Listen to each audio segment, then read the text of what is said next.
You are watching LA Primetime TV. 欢迎您收看洛城18中文台黄金档。Hi, everyone. Welcome to today's program. We're here again with Dr. Chen. Dr. Chen, welcome to our program. Dr. Chen, you're a gastroenterologist. Today, let's talk about GERD, Esophageal Reflux disease. Is that correct? Yes, this is a very common symptom. Most of us encountered this before, right? Yes. Every once in a while, we do have some acid like coming up, and then we just say it's nothing serious. We drink some water and it's gone. Right. But in some patients or some people, that's more frequent. They have acid reflux all the time. Okay. And their complaint mainly is burning, a burning sensation over the chest. It's sometimes very difficult to distinguish that from heart problem, from coronary artery disease. Say that again, just in case you didn't hear what Dr. Chan said. It hurts so much, you might think you're having a heart attack. Exactly. It's sometimes very difficult to tell the difference.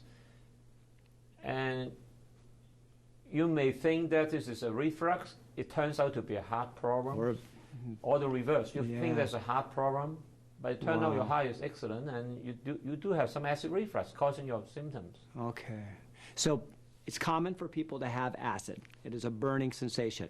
But this is where it's very frequent. Is that correct? Yeah. They're so frequent that it bothers you in your daily life, right? Especially at night, people they cannot really sleep flat. They have to some people need to sit up to sleep. If they lie down, they will have a lot of acid reflux. Now, should somebody immediately seek medical help from someone like you?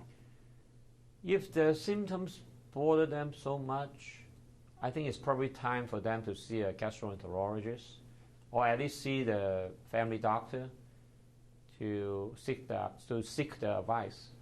Now, I've heard different advice for quick fixes. I've heard people say you should drink some milk, something like that, with some type of dairy. But I've heard others say, no, that's got lactic acid. That's the worst thing you could do. Drinking milk, the idea is to neutralize your acid, right? But after you neutralize your acid, sometimes it induce more acid coming out. Oh, no. Right? So it may cause more problem an hour later.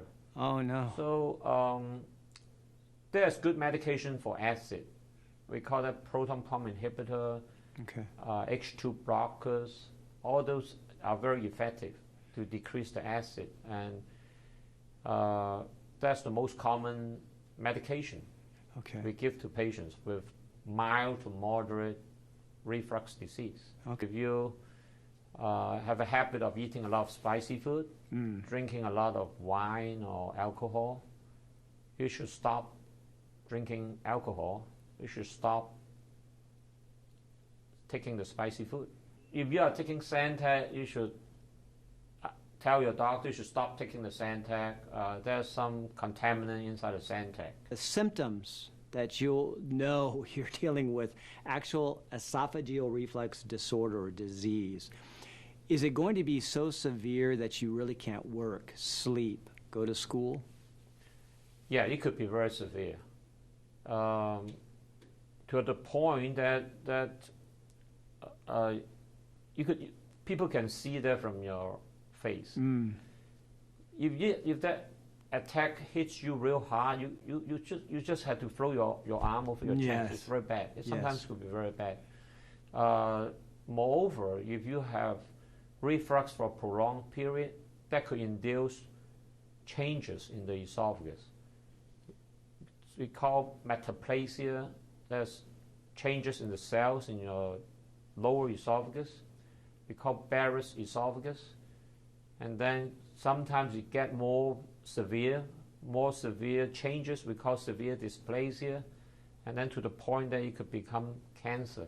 Although the chance is not high, most people do not get into that stage.